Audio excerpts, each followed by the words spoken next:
Convido vocês a participarem conosco a partir de agora a mais uma jornada de fora para dentro. Nossos encontros quinzenais têm sido muito interessantes e é uma oportunidade de a gente conversar sobre a nossa pele, a nossa saúde mental, não só a nossa, mas também a dos outros. Nessa temporada a gente teve a oportunidade de ver e de sentir diferentes vivências e hoje a gente tem o prazer de receber mais uma. A gente percebe que a sociedade, ela tenta silenciar a única coisa que a gente tem em comum, que são as diferenças. A única coisa que todo mundo tem é saber que a gente é diferente um do outro. E a gente tem o prazer de convidar hoje a deputada Andréa Werner, que traz na sua pauta política e também na sua pauta pessoal o acolhimento das diferenças. Obrigado, Andréa, bem-vinda. Obrigado e bem-vinda, Andréa. É um prazer estar com vocês, eu que agradeço o convite. Andréa, conta pra gente qual que é hoje, né? A gente que, para quem não conhece, a gente vai falar bastante do trabalho da Andréa, mas a sua pauta política, você é eleita, né? Eu gostei muito de uma fala sua recentemente, né? Que você é diferente de outros políticos, você não é eleita por regiões, né? Ah, você é do Vale do Paraíba, você é de São Paulo. Você foi eleita por uma pauta, o que já te coloca numa condição de diferença ali, né? Como que é para você defender uma pauta que ainda é tão invisibilizada? Bom, na verdade, eu fui eleita porque em algum momento eu tive um filho que não se encaixava num padrão, né? E olha que foi um filho de uma gestação muito desejada, muito esperada. O sonho da minha vida era ser mãe. Hoje em dia que eu sei que eu sou autista, né? Eu tinha um hiperfoco em bebê desde que eu era bebê, né? Desde que eu era muito pequenininha, eu era louca com bebê. E ter um filho autista e perceber desde muito cedo como que a sociedade tratava as pessoas que são diferentes, porque é isso, né? Todo mundo é diferente. Mas a gente é forçado a se enquadrar num padrão desde muito cedo. Ele teve a primeira matrícula de escola quando ele tinha rejeitada quando ele tinha 2 anos de idade. Eu fui matricular ele numa escola, assim que eu falei que ele era autista, a vaga sumiu. 2 anos, era um bebê.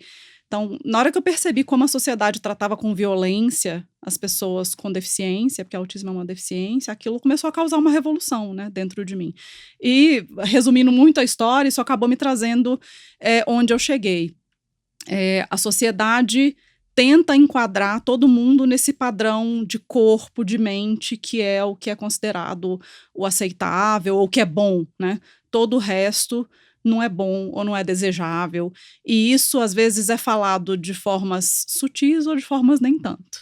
Né? É uma matrícula que é negada, é uma avaliação negativa que você tem no trabalho, mesmo que você tenha entregue tudo o que foi pedido para você no trabalho, mas a sua avaliação vem negativa por causa do seu jeito, por causa do seu comportamento, que são coisas que eu passei muito no ambiente corporativo. Então, é uma mensagem que você recebe o tempo inteiro de que você não é do jeito que você deveria ser para ser aceito na sociedade. Então é isso, em resumo é isso. E como que se deu essa percepção, né? Acho que quando você traz a sua maternidade, que é um desejo, como foi construído esse olhar enquanto mãe que você tinha um filho neurodivergente? Hoje em dia eu vejo tudo de uma forma tão diferente, né? Porque eu acho que um dos motivos pelos quais eu demorei tanto a perceber que o Theo não era um bebê típico é porque eu não sou uma pessoa típica. Então muitas coisas que eu via ali para mim eram normais, bem entre aspas, mas porque para mim aquilo é normal, né? Algum interesse dele mais fixo em objetos, por exemplo. Mas o Theo ainda teve uma coisa que é meio pegadinha no mundo do autismo, né? O Theo teve o autismo que a gente ainda fala que é regressivo, porque ele se desenvolveu de uma forma aparentemente típica, até perto de 1 aninho, então ele foi adquirindo habilidades, ele começou a falar, então ele começou a adquirir vocábulos, né? Ele começou a falar papá, com 5 meses, com 6, ele falou mamãe, ele cantava frases inteiras de músicas. Hoje em dia eu sei que o que vale é a intenção comunicativa, mas naquela época eu não tinha essa noção. Ele imitava, ele interagia bem, ele era um bebê muito sorridente. Então, ele foi alcançando aqueles marcos do desenvolvimento que são comuns a bebês, inclusive os marcos motores. Só que quando ele foi chegando perto do 1º aninho, ele foi perdendo habilidades. É como se ele estivesse esquecendo de fazer as coisas, né? Eu não sabia disso. Eu achava que era só característica da personalidade. Quando eu chamava e ele não olhava, é porque ele tinha uma audição seletiva ou porque ele ia dar trabalho para criar. Eu brincava assim, eu e meu marido temos personalidade difícil, então deve ser genético. De fato mas não desse lado nesse que eu achava. lugar. E eu achava que era por aí. Mas, na verdade, ele apresentava um quadro de autismo regressivo, né? Ele já tinha. Hoje em dia, quando eu olho algumas coisas dele, bem bebezinho, já estava ali. Mas nenhum médico perceberia. Nenhum médico perceberia. Porque é coisa muito sutil e ele foi enganando com aquelas habilidades que ele foi adquirindo. Foi muito doloroso, porque ele teve que entrar para a escola, né, com quase 2 aninhos, para as professoras, que tem aquele olhar de quantas crianças passam na vista de uma professora por ano, né? Elas perceberem que tinha alguma coisa ali que não estava de acordo com o que era esperado para aquela idade. E aí elas fizeram um relatório para a gente, mas o que é interessante eu sempre soube que ele tinha coisas, assim, diferentes. Mas, de novo, para mim, aquilo diferente era meio normal, assim. Mas quando chegou o relatório da escola, falando de características dele que elas achavam que deveriam ser investigadas, e eu li aquele relatório, me caiu a ficha na hora. Mas foi cuidadoso? Foi. Foi afetuoso, assim, foi uma coisa... Olha, professor não pode dar diagnóstico, né? Sim. Então, elas fizeram o que elas deveriam fazer. Tá. Elas mandaram um relatório falando, olha, o Theo tem essas características e colocaram lá uma lista de características que eu sabia que ele tinha, mas ninguém nunca tinha colocado uma lista, né? Então, colocaram lá. Não faz contato visual, ele não interage com os coleguinhas, prefere o isolamento, ele tem fixação por objetos que giram, ele não olha quando é chamado pelo nome, ele não segue instruções verbais, ele age como se fosse surdo, ele apresenta risos inapropriados fora de contexto. E naquela hora, eu até pensei assim, mas eu fazia isso quando eu era criança. Eu lembro que eu pensei isso. Meu irmão, inclusive, me zoava por causa disso. Mas na hora que eu li aquilo tudo junto, e eu não tinha nenhum contexto, eu nunca tinha visto nenhum filme, lido nenhum livro, nada, mas eu falei com meu marido assim, elas estão insinuando que ele é autista. E assim, ali morreu. Tanto que a gente levou na pediatra, a pediatra na hora me culpou. Não, isso aí é falta de estímulo, é porque ele vê muita televisão, porque ele vê muito DVD. E eu sabia que não era falta de estímulo, inclusive porque eu tinha sido demitida depois da licença maternidade, eu entrei para aquela estatística. Então eu sabia que não era questão de falta de estímulo, então aquela culpa não me pegou, né? E aí a gente foi num neuropediatra que a gente tinha pesquisado já na época e descobriu que era especialista no assunto e o diagnóstico veio já na primeira consulta. E é uma situação muito dolorosa, porque assim, se eu quisesse ficar com a versão mentirosa, porém confortável, eu teria ficado com a versão da pediatra. Se eu fui no neuropediatra, é porque eu queria a verdade. Mas na hora que você está ali sentada, ele já analisou a criança e ele vai falar o veredito, você não quer ouvir. Primeira coisa que você não quer. Ele ia abrir a boca e tava eu e meu marido, e eu sabia que ele ia falar alguma coisa ruim. Mas eu tava ali porque eu queria ouvir, porque eu não tava confortável com o que a pediatra tinha falado, mas ao mesmo tempo já era uma dor e parece que abre um buraco no chão. Porque não é qualquer bebê, era o meu bebê. É um bebê que foi muito desejado, que foi muito planejado. E hoje em dia eu falo isso e eu consigo falar sem chorar, porque naquela época eu tinha outra cabeça. Veja bem, hoje em dia eu olho para minha família, dos dois lados, e a família do meu marido, e eu vejo tanta gente neurodivergente, sem diagnóstico, mas vejo. Naquela época eu já sabia que o irmão do meu pai era esquizofrênico, tinha esquizofrenia. E era a única coisa diagnosticada, e mais alguns primos com esquizofrenia dos dois lados da família, e de resto algumas pessoas diferentes, mas que não tinham diagnóstico nenhum. Hoje em dia eu olho e eu vejo como que a neurodiversidade está gritando na família, para todo lado, né? Mas naquela época era só assim, tinha só o irmão do meu pai. Então, na minha cabeça, de onde veio isso? Por que aconteceu isso comigo? E eu naquela época, o capacitismo ele é estrutural, né? Assim como o racismo, como a homofobia, é estrutural. Então você fica assim, parece que você está sendo punida. Eu ficava pensando, por que eu? Por que isso está acontecendo comigo? Eu sou uma pessoa bacana. Acho que o seu relato é muito importante porque fala muito da questão do diagnóstico, né? Existe nas histórias de pessoas autistas essa grande dificuldade de se chegar nesse diagnóstico, muitas vezes que vai muitos anos na idade adulta e a gente sabe disso. Mas mais ainda, né? Nós enquanto médicos, acho importante a gente falar como que a medicina atual, ela tem essa questão do paradigma da normalidade. Quando eu me lembro da formação médica, eu sempre, hoje, né? Hoje eu vejo dessa forma. Eu me lembro dos meus professores, até dos livros falando, isso é normal, isso é anormal. E essa questão do uso da palavra anormal, ela é muito significativa, porque, na realidade, você contribui e constrói o capacitismo dessa forma. Porque não é que quando você considera aquilo como anormal, você não está respeitando a diversidade e não está validando a diversidade humana, da existência humana. Muito pelo contrário, você está só fortalecendo a ideia de que aquilo que é normal é que vai ser viável. E até porque o anormal ele é colocado no cesto da doença. E muitas condições da neurodiversidade, né, e pessoas com deficiência não vão ter doenças. Vão ser pessoas que vão existir na sua máxima potência e não vão adoecer por isso. Vão adoecer de gripe, de coisas que todos nós vamos adoecer. Então, essa catapulta que transporta a pessoa direto para o lugar que... Uma vez eu fiz essa, né? Porque é isso, a doença, tudo que está em um processo de adoecimento, ela tem como destino mais provável a morte. Então, se está doente, pode morrer. E não é assim, gente. E categorizar como doença leva à medicalização, muitas vezes de forma que não tem sustentação científica nem nada, e também há uma ideia de que aquilo precisa ser corrigido, né? Aquilo que é anormal precisa ser corrigido. É assim que a medicina se porta. Então, eu acho que é importante a gente fazer essa leitura. E o jeito que os médicos dão a notícia, né? Eu até tenho um vídeo que foi pro meu feed esses dias, de um painel que eu participei na Folha, porque os relatos que eu recebo de mães são terríveis, né? O vídeo que foi pro ar é de um print que eu dei uma vez num comentário de uma mãe que, quando o médico deu o diagnóstico de autismo do filho, ele falou para ela, esse menino é uma cruz que você vai carregar o resto da sua vida.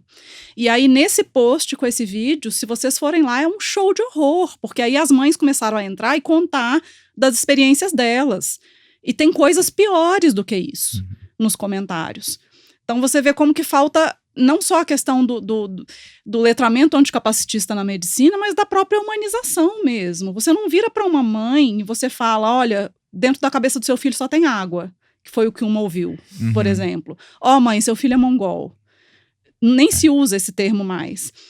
Então, é uma coisa horrorosa, é a coisa do capacitismo junto com uma desumanização da figura do médico, que eu entendo que em algum nível tem que ter uma frieza, bem entre aspas, ou um afastamento, porque senão você não consegue, né? Cada vez que você perde um paciente, você morre um pouco. Mas eu acho que tem alguns que passam muito do limite e vira uma coisa que você está estragando um pouquinho aquela família, você está estragando o emocional daquela família, e a gente sabe que já não é fácil o que essas famílias vão passar, não por causa da deficiência, mas por causa de todo o abandono do Estado, por causa da falta de políticas públicas, por causa da sociedade que não inclui. E você ali já não está facilitando esse primeiro passo, que é como dar essa notícia para essa família, né? Eu acho importante, durante a nossa trajetória, né, já temos aí alguns anos de profissão, a gente percebe que a formação médica ela é algo que é muito pouco discutido, sabe, Andréia? E acho que a gente já conversou algumas vezes. Existe um sadismo, sabe? E eu fui coordenador do pronto-socorro do Hospital Municipal aqui de São Paulo, da Vergueiro. E durante o tempo que eu fiquei na coordenação, o que eu tive que bater, né, para falar assim, olha, tá proibido fazer chacota de paciente. Tá proibido recusar atendimento porque o paciente é uma pessoa em situação de rua e não tá de banho tomado. Porque essas coisas acontecem. Acontecem todos os dias e é quase que uma vingança, não sei do quê, sabe?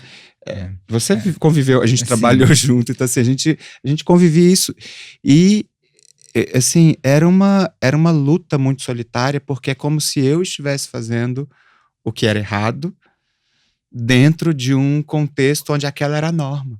O problema é que na medicina se constrói uma relação de poder.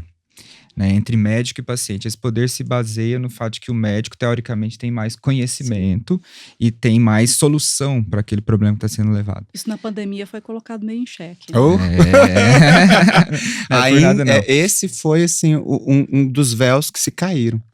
E a relação de poder, ela gera esse privilégio, né? Então o médico se sente autorizado, muitas vezes, a provocar esse tipo de violência. Seja no momento diagnóstico, seja no momento de falar qual será o prognóstico. E é isso que é importante o médico hoje também tentar desconstruir, olhar para isso, né? Olhar para isso para então horizontalizar ao máximo uma relação médico-paciente. Essa síndrome de Deus, né, que médico muitas vezes tem, e que é uma coisa que você vê nos comentários das mães lá na minha página também. Seu filho nunca vai falar, seu filho nunca vai ser independente. Você é Deus, meu senhor? Você tem todas as Você respostas. não sabe. Pelo menos o médico do meu filho foi bem honesto. Eu perguntava, ele vai falar? Ele falava, eu não sei. Eu não tenho como te falar isso. Cada um se desenvolve de um jeito. Eu não tenho como. E eu até ri muito porque eu perguntei, ele vai casar? Ele falou assim, minha filha, se casamento fosse a solução para felicidade no mundo, entendeu? Assim, não é por aí. É verdade. Mas, né, a maioria não, infelizmente acontece muito isso. Você vê as mães falando isso. Ele não vai fazer isso, não vai fazer aquilo. Você não é Deus, você não é a mãe de Ná. Você não sabe. O desenvolvimento humano ainda é um mistério em muitos aspectos, né? E aí você tira dele a possibilidade de se desenvolver já assim, né? De cara. Já dá uma sentença, Já né? dá uma sentença. Não, você falou da pandemia, eu acho que uma das coisas que gritaram na pandemia, e eu acho que dentro do diagnóstico de autismo também se comunica muito, que é a pseudociência, Andréia. Né? A gente viu durante a pandemia médicos se pautarem em um tratamento que foi tirado, sabe de onde, que era totalmente ausente de evidências científicas e, né, na época, a gente tinha uma gestão no governo federal que era completamente incoerente, a gente sabe de tudo isso, mas o que eu percebo é que no diagnóstico do autismo, isso também é muito gritante. Eu vejo, eu acompanho e eu fico estarrecido. Você chegou a experimentar isso com o Theo? Ou você, né, no seu movimento, no Lagarta Vira Pupa, você recebe isso das mães? Esse médico que diagnosticou o Theo, ele logo no início ele nos deu um bom norte, assim, do que era ciência e o que não era ciência. E logo no início não tinha nada, né, na internet naquela época. Tanto que por isso eu criei o Lagarta Vira Pupa e cresceu tão rápido, porque é o que tinha sobre autismo. Mas eu achei um grupo no Yahoo Groups e tinha algumas pessoas que eram muito bem informadas sobre ciência. Foi quando eu comecei a gostar muito de ciência e me informar muito sobre ciência. Mas eu acho que toda mãe, não vou falar toda, mas grande parte das mães de autistas, naquele momento em que cai a ficha de que o filho não é um autista leve, porque tem esse momento, né? Eu me enganei por muito tempo que o Theo era um autista leve, ou que a gente chama hoje de autista grau 1, né? Ou de alto funcionamento. Eu jurava, e até porque o próprio médico falou isso. Ele não é um autista clássico, que é como se falava naquela época, autista grave, porque ele é afetuoso. E porque ele tinha alguma fala, só que ele foi perdendo, ele perdeu toda a fala que ele tinha. Quando chegou ali nos 5, 6 anos de idade, é que caiu a ficha, assim, pá, pesada. Porque aí você compara ele com os colegas da mesma idade dele e você fala, opa, tem alguma coisa muito, muito estranha aqui, né? Aí você vê que dá um degrau muito grande de diferença entre ele e os pares da mesma idade. E aí eu até escrevi um texto sobre isso no blog, na época que eu chamei de segundo luto do autismo, que foi quando me caiu essa ficha. E aí, a partir daí, realmente eu não idealizei nunca mais. Nunca mais. Eu não botei meta nenhuma, eu falei o que for vai ser, e é isso aí, eu amo do jeito que é, o que for, tá ótimo, maravilhoso, não vou exigir nada desse menino que for, né, que eu puder ajudar vai ser ótimo, mas eu passei por esse momento, nesse momento do luto, eu procurei um médico, que na época as pessoas estavam falando muito que ele identificava se a criança tinha alergia alimentar e dependendo aí se a alergia alimentar fosse muito grave, melhorava demais a questão dos sintomas de autismo da criança. E mesmo eu tendo todo um letramento científico, mas pra você ver o desespero. Eu procurei esse médico, que era lá no Rio de Janeiro, eu fui lá, levei o Theo lá, entrei, fez um prick test, aquele que faz da alergia no braço, tipo, o Theo tinha alergia a tudo. E hoje em dia eu sei que esse teste não é, né, confiável, mas enfim. E aí ele virou pra mim e falou assim, vamos fazer aí uma dieta assim, assim, assado, eu acho que dá pra curar o autismo dele. Aí eu... Aí você ficou... saí e nunca mais voltei. Tipo, meu senhor, tudo bem, eu botei o meu pezinho na pseudociência, mas até eu tenho os meus limites, entendeu? Você não vai falar na minha cara que você vai curar o autismo do meu filho. Eu vim aqui atrás de tentar descobrir se meu filho tinha uma alergia alimentar. Você fala na minha cara que vai curar o autismo. Nunca mais eu voltei. Nunca mais. E foi esta a minha incursão, minha pequena incursão na pseudociência do autismo. E mais uma vez, a gente tem um exemplo, né, de como a pseudociência se alimenta dessa esperança, né? Porque, claro, uma mãe que tem um filho autista grave, Sim. ela vai querer, assim, tentar todos os recursos para melhorar a vida dele. E o problema é que, assim, nessa época eu fui nesse cara e fui numa médica que era, na época se falava biomédico, hoje em dia se fala medicina integrativa, mandou dar umas injeção no TEL de metil B12, que tava faltando metil B12, o TEL começou a ter uns tiques horrorosos. Gente, olha, só por Deus, sabe? Que bom que você Tirei não na continuou hora, nesse caminho. Mas assim, e foi isso, tá? Não tem mais nada que eu deixei de contar, não. Mas aí nessa época começou a vir o tal do MMS pro Brasil, que é o dióxido de cloro, que é um alvejante, que foi um culto que surgiu nos Estados Unidos, que eles fizeram tipo um culto para poder se escorar na liberdade religiosa, né? Eles davam aquilo quase como se fosse a Santa Ceia. E esse povo veio pro Brasil muito estruturado, eles se infiltraram nos grupos de pais de autismo no Facebook, e aí quando aparecia alguma mãe muito desesperada com aquele autista bem de alto grau de suporte, aquele que bate a cabeça na parede, aí aparecia e falava, olha, eu usei um negócio com meu filho, que funcionou muito, meu filho praticamente nem parece que é autista mais. Eles tinham toda uma estratégia, sabe? E aí começaram a vender isso no Brasil e ensinar como que usava isso para as crianças, e basicamente era beber, mas aquele troço tem um cheiro horroroso, mesmo diluído, tem cheiro de cândida, e usar via retal, via enema. Sim. E aquilo ia descamando o intestino da criança. Eu, na época, me infiltrei em grupos do Facebook que eu passava mal, eu chorava, eu vomitava com as coisas que eu via. Eu me recordo que você fez um compilado Sim, porque as mães postavam foto das fraldas dos bebês de 2, 3 anos autistas com pedaços de sangue que saía do intestino. E a questão desses caras da pseudociência é que, assim, meu filho tá passando mal, tá funcionando, porque está desintoxicando. O corpo está se corpo está livrando. expelindo. Sim, está expelindo. Mas aí o ponto é, na hora que dá ruim, porque vai dar ruim em algum momento, eles se eximem totalmente, assim. Não, você fez você fez quis. errado. Você fez errado. Você não fez conforme Você eu não falei. usou a concentração certa, você não fez do jeito que eu te falei, eu não me responsabilizo por nada, porque com certeza absoluta, para ter acontecido isso, você fez alguma coisa errada. E eu vi isso acontecer muitas vezes. Isso que você falou me faz lembrar do que eu falei anteriormente. Que desejo é esse de curar?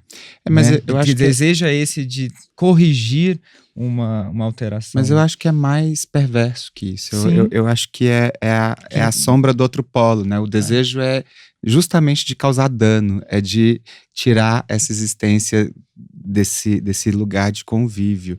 Que chega no incômodo, né? No incômodo dessa existência. Eu acho que a gente tem é um caldeirão, tá? A gente não pode colocar tudo.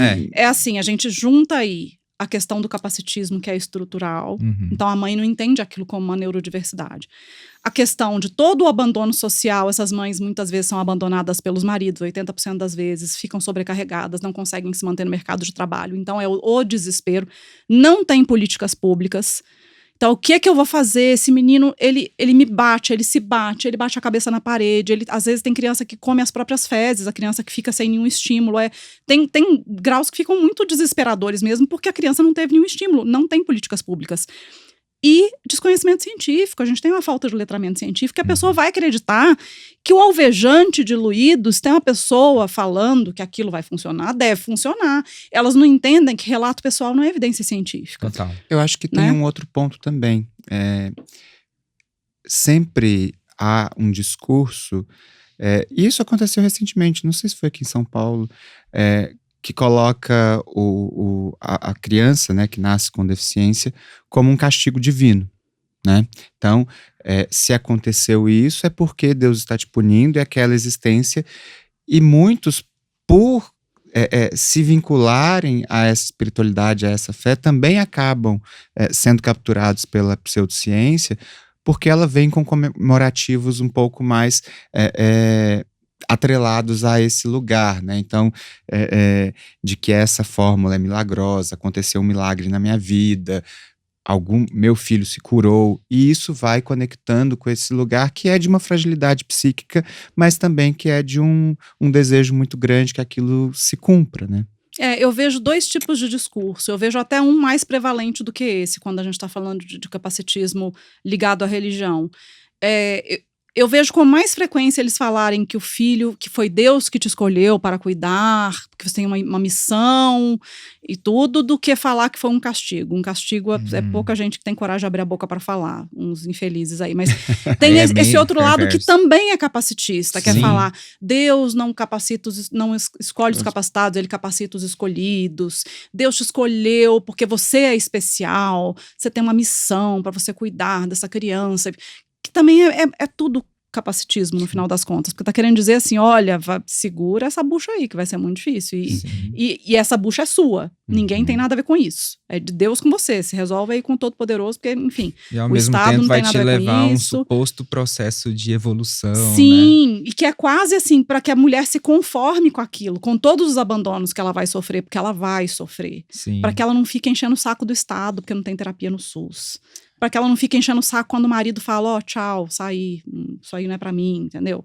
É para ela se conformar com esse lugar dela, até porque tem tudo a ver com a coisa da política do cuidado também, a gente tem discutido muito isso, né, que todos nós somos socializados desde pequeno ouvindo que cuidado é uma tarefa feminina, é a mulher que sabe cuidar. Eu ouvi da minha mãe, assim, porque que bom que eu tive 2 filhas, e olha que tem 2 filhos lá em casa também, porque quem cuida dos pais quando eles envelhecem são as filhas, porque as mulheres é que sabem cuidar. Então, junta isso, dessa coisa que a gente tem na nossa sociedade que é patriarcal, essa socialização falando que o cuidado é uma tarefa feminina, com mais esse lado religioso, né, que a gente está numa sociedade que é muito religiosa, que fala, olha, isso é uma missão que Deus te deu de cuidar desta criança. E aí eu só fico questionando assim, a saúde mental, né? Frequentemente a gente vê suicídios no nosso meio. Essas mulheres não aguentam, elas quebram. Eu lembrei de uma história muito interessante sobre uma paciente minha, que ela faz os tratamentos estéticos comigo, e ela tem uma filha que tem acho que 17 anos, é uma pessoa com deficiência de grau elevado, ela é totalmente dependente, e ela vai lá no consultório e ela me conta como que para ela foi essa função de mãe de uma pessoa deficiente e como ela se abandonou nesse processo para ter esse cuidado. E aí ela me fala assim, que o marido é extremamente ausente, mas ao mesmo tempo ele é o provedor financeiro, mas que ele nunca participou diretamente desse cuidado. E aí ela se dá, eventualmente, de presente, uma vez por ano, o tratamento comigo, como forma de sentir que ela tá fazendo algo por ela. Uma compensação, né? Sim, uma compensação. E aí uma das queixas dela, numa das consultas, foi justamente assim, que a filha tinha uma dermatite no couro cabeludo, que é super frequente, né, em pessoas com deficiência elevada, assim. A dermatite seborreica pode ser provocada por medicamentos anticonvulsivantes, também é muito frequente. E ela procurou todas as soluções possíveis para aquela dermatite e não conseguiu encontrar. E aí eu meio que pensei em cima da história e fiz uma fórmula manipulada e dei para ela, tenta isso aqui, vamos tentar isso aqui. Porque coçava, né? Então, já era muita coceira, vermelhidão, descamação. E deu certo. Aí ela voltou muito feliz, assim, porque a fórmula que eu tinha passado para ela tinha dado certo. Mas a fórmula é a fórmula da escuta, né? Antes de juntar os elementos para manipulação, existe uma escuta, de você estar atento ali diante de uma pessoa que tem uma história e que você consegue receber aquela história. Voltando para o tema dos médicos, né? Era a coisa que mais me chocava, essa coisa de ter que tirar o paciente da frente. Então, se o paciente entrou em algo que não é ali dentro do checklist que a especialidade exige, não, isso aqui você fala com outra pessoa, comigo é o joelho, o que você vai me falar? Mas não, não existe essa escuta ativa, essa escuta que promove um cuidado, né? Então, foi bem gratificante, desafio. assim, perceber que o tratamento estético, né, que pode ser tido como algo distante dessas realidades, serviu para a mãe e serviu também, de certa forma, para a filha. É porque tem uma competição ruim no nosso meio, que eu já notei muito, principalmente nos grupos de Facebook, na época que eu ainda frequentava muito o Facebook, porque eu falava que era o chicote invisível, sabe? Do patriarcado, que está entre as próprias mães, elas mesmas se vigiam. Então era uma coisa assim, que elas faziam questão de falar sempre o quanto que elas abdicaram da vida, o quanto que elas nunca mais pintaram o cabelo, nunca mais saíram, nunca mais namoraram e tudo. Mas o filho agora está falando. O filho agora toma banho sozinho. O filho agora faz isso. E eu percebia muitas vezes, teve uma vez que eu viajei sozinha com meu marido, que eu lembro que foi uma pessoa no meu inbox jogar indireta para mim, assim, que ela não conseguia viajar sozinha sem o filho, com o marido, porque as coisas da vida não tinham graça se ela não levasse o filho, que ela achava um absurdo me ver viajando sozinha com meu marido e não levar o meu filho junto. Então, assim, você vê que tem essa coisa de a gente tem esse lugar aqui que a gente tem que ficar, que é da coitada, da que sofre, da que se pune, porque é um castigo você ter um filho com deficiência, e quem tenta sair desse lugar, a gente vai tentar trazer de volta, não pode. Não pode viver. É o ad Não misericordium. É isso. É o ad misericordium, um apelo à misericórdia. Quando você começa a usar uma desgraça, né, que nem é uma desgraça, mas uma situação ruim sua para se destacar dentre as demais. Sim. Então é aquela coisa de fila de posto de saúde. Eu tive uma pneumonia, mas eu tive 2. Sabe? Existe muito Sim, isso, porque tem. quanto mais eu me deprecio... É a Olimpíada do Sofrimento. É a Olimpíada do Sofrimento. E tinha uma coisa assim, já o filho dela... Quantas vezes eu vi esse tipo de comentário sobre mim? Principalmente depois que o Lagarta cresceu muito. O filho dela não se desenvolveu tanto porque ela fica aí fazendo palestra, fica aí viajando, fica aí não sei o quê. Então ela não estimulou ele o suficiente. Eu tive que ler esse tipo de coisa a meu respeito. E como que te impacta, Andréia? Porque hoje você cresceu... Olha, já me impactou mais. Olha, eu vou falar, vamos lá, vamos ser honestos. A minha saúde mental é um mistério, tá? É um mistério por vários motivos. Eu tive diagnóstico muito tardio, eu tive depressão na adolescência que não foi identificada. Hoje em dia eu sei que era depressão, porque eu pedia a Deus para morrer todo dia, né? Eu era muito evangélica, eu cresci num lar evangélico e eu odiava viver, eu achava aquilo um horror, eu sabia que eu era muito esquisita, muito diferente do normal, então eu não podia provocar a minha morte, então eu ficava pedindo para Deus para morrer, era isso, a minha adolescência. Mas a minha vida, desde que eu fundei o Lagarta até agora, pessoas, mulheres principalmente, me mandando mensagens pedindo socorro com casos escabrosos, casos muito pesados, num nível que eu às vezes estava no almoço de domingo e eu estava passando meu telefone pessoal para as mães, no desespero, porque eu não sabia não fazer isso. E meu marido teve que começar a cortar, falar, Deia, almoço de domingo. Calma, vamos, você não vai mais passar seu telefone pessoal. Porque aquilo estava passando da conta. E eu já tive que socorrer pessoas com ideação suicida mesmo, falando, recebi o diagnóstico da minha filha, quero me jogar do prédio com a minha filha. E eu não sou psicóloga. Eu não sabia o que fazer, então eu tinha que sair correndo desesperada atrás de algum psicólogo voluntário para me socorrer. Na minha campanha, a pessoa que começou a cuidar das minhas redes, pela primeira vez eu tive uma pessoa para me ajudar com as minhas redes, começou a ter crise de choro, teve que começar a levar os casos para a psicóloga dela. Aí agora no gabinete, a primeira pessoa que também começou a pegar o meu inbox e atender as mensagens que chegavam, também começou a ter crise de choro, também teve que começar a fazer terapia. E eu falei assim, gente, eu faço isso há mais de 10 anos. É um mistério. Como que eu tô aqui de pé? Assim, obviamente eu tenho transtorno alimentar, eu fui diagnosticada, mas assim, eu poderia estar muito pior, né? Todo mundo tem seus mecanismos compensatórios, mas assim, eu acho que os meus são até muito saudáveis, pensando em tudo que eu já tive que ouvir e ler nos últimos 10 anos. É uma resiliência que vai se construindo, porque é muito... É uma exigência de uma jornada que é muito solitária. Por mais que você vá... construindo uma rede de apoio, né? A sua trajetória, ela é muito solitária. Assim, eu percebo que, não a sua especificamente, Sim. mas de todas as mulheres, principalmente, é uma jornada solitária. E a gente precisa trazer isso de uma forma menos distante, menos difícil, para que a gente consiga criar alianças nessa jornada, porque é angustiante, né? Acho que só quem convive com a neurodiversidade, convive com famílias que passam por essa situação, sabe do quanto isso é difícil e solitário mesmo. Acho que a gente precisa deixar uma coisa bem clara. Eu sempre falo isso, porque assim, pra gente colocar o problema no lugar certo, né? O lugar que o problema está, de fato. O problema não é a pessoa com deficiência, o problema não é o filho ter nascido com deficiência. O problema é tudo que falta, e falta muita coisa. Então, assim, você acha que uma mãe que descobriu que o bebê tem síndrome de Down, que tá grávida, ela ia ficar tão desesperada se ela não soubesse?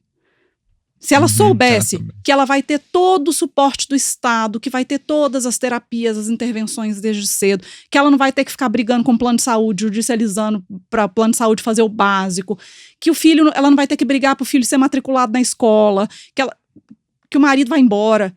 Você acha? É óbvio que alguma angústia sempre vai ter, porque a gente preocupa pelo futuro do filho, é óbvio que tem isso, né? O meu filho, por exemplo, ele nunca vai ser independente. Então eu tenho essa angústia de quem vai cuidar dele depois que eu morrer, e isso ninguém tira de mim. Mas poderia ser muito melhor, poderia ser muito menor, se eu soubesse que eu não preciso ficar desesperada de eu ter que sempre ter uma renda e o meu marido sempre tem que ter uma renda, porque não tem nada pro Theo no Estado. Não tem. E a construção disso passa por política pública, né? E é interessante quando a gente fala do capacitismo, né? A gente estava conversando disso. A questão do recurso, ela é a principal estrutura que sustenta o capacitismo, porque o capacitismo, ele se sustenta numa falsa ideia de uma competição por recursos, sabe? Como se aquela pessoa fosse comprometer o recurso da maioria. Acho que isso é uma das bases, né, que fundamenta o capacitismo. E isso E não é real, é fantasioso.